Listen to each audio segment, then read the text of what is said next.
আজকে আমরা একটা অন্যরকম ভিডিও করব। যারা ময়লার গাড়ি চালায় তাদের সাথে কথা বলে দেখবো এত বাজে স্মেল তারা কিভাবে সহ্য করতেছে, এবং সমাজের অনেক মানুষ তাদেরকে কিন্তু অনেক অবহেলা করে, কিন্তু তাদের কারণে আমাদের এই সমাজটা অনেক সুন্দর থাকে। আমি জানি না এই ভিডিওটা আপনারা কিভাবে নেবেন, আই হোপ আমার মতো আপনার একটি সুন্দর মন আছে। আজকে আমরা এই ভিডিওতে দেখবো একটি ময়লার গাড়ির গল্প। চলুন গাইস সেই মানুষটির সাথে কথা বলা যায়। আপনারা দেখতে পাচ্ছেন একটা ময়লার গাড়ি, বাট এটা তারা কিভাবে সহ্য করে আজকে সেটাই জানবো।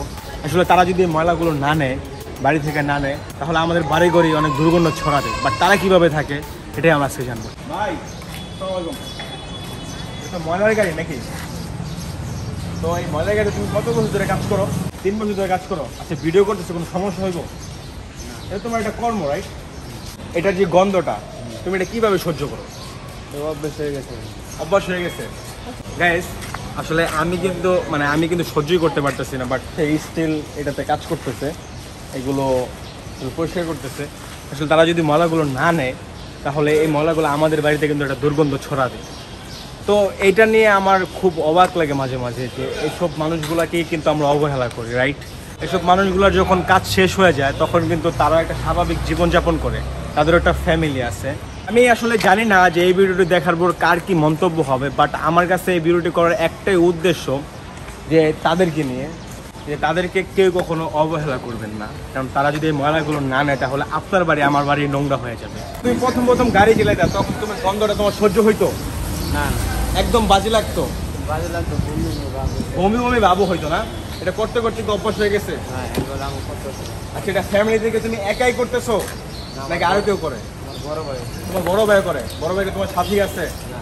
তাহলে অন্য লাগে। আচ্ছা আচ্ছা, এই পুরো গাড়িটা কে হ্যান্ডেল করে, কে চালায়? আমি আর বাড়ি থেকে ময়লাগুলো কে আনে? আমি আনি। আচ্ছা আচ্ছা, পড়াশোনা করছো? কখনো পড়াশোনা করো নাই? আচ্ছা, এই লাইনে তোমাকে কে ঢোকাইছে? ঢুকেছে আমার ভাই। তোমার ভাই ঢোকাইছে না? আমরা আসলে তাদের সাথে অনেক দুর্ব্যবহার করে থাকি। জারি দিয়ে কথা বলে, এই ময়লা নেস না কেন, এই তো টাকা দিই, তুই ময়লা কেন নেস না, তোর কেন দেরি হয়েছে, এসব বিষয় চোখে দেখলে আসলে মনকে মানানো যায় না। তো এই যে পুরো ময়লার গাড়িটা, ময়লার গাড়িটায় অনেক অনেক অনেক ময়লা আছে ভাই, অনেক ময়লা আছে। এমন কিন্তু আপনার জীবনও হতে পারতো, আমার জীবনও হতে পারতো। সো তাদেরকে কখনোই আপনারা অসম্মান করবেন না। আচ্ছা, এইসব মানুষদেরকে তোমার কেমন লাগে? মন থেকে তাদের প্রতি আমার সম্মান। আচ্ছা, একটু এদিকে আসো তুমি। হ্যাঁ, আমি যদি তোমাকে বলি এখানে 1 মিনিট দাঁড়া থেকে, তুমি কি পারবা? সত্যি কথা বলতে? হ্যাঁ, সত্যি কথা বলতে এটা আমি না, আরো হয়তো অনেকে যারা অভ্যাস নেই এরা পারবে না কখনোই, কারণ এরই নিজেরই কষ্ট হইতো ফার্স্টে। এখন দেখা গেছে এটা তো ময়লা, এটা দুর্গন্ধ আসবেই। বাট এরা যে কাজটা করতেছে সমাজের জন্য, এরা যে সমাজের যে বাহিরে যে ময়লাটা ফালাইতো, হ্যাঁ, মানে আমাদের পরিবেশ দূষণের যে ব্যাপারটা, এটা তো এরা মানে যাই করে হোক এরা হয়তো বা টাকা নিচ্ছে, বাট ওটা প্রবলেম না, বাট এটা যে নিচ্ছে এটাই অনেক বড় কথা। সমাজ ঠিক আছে এদের কারণে, আজকে এদের প্রতি আপনারা মন থেকে দোয়া করবেন, সম্মানের চোখে দেখবেন। তোমার বাড়ি কোথায়? নতুন বাজার। আর তোমার দেশ? আমার দেশ নেত্রকোনা। নেত্রকোনা। আর তোমরা কয় ভাই বোন? আমরা 3 ভাই বোন। 3 ভাই বোন নাই? না। আচ্ছা আচ্ছা, আমি যে এখানে ভিডিও করতেছি অনেক মানুষ কিন্তু মানে হাসতেছো, রাইট? বাট তোমার কাছে আমি কি করতেছি, বা আমি যে তোমার কাছে আসছি তোমার কেমন লাগছে? ভালো লাগতেছে ভিডিও। এমনকি সবাই আসে তোমার কাছে?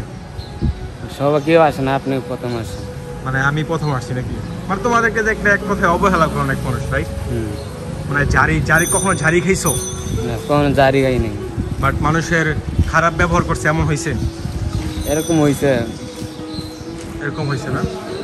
এই গাড়িটা কি এখন তুমি নিয়ে যাবো না? আমি আচ্ছা ঠিক আছে, ভালো থেকো। হ্যাঁ।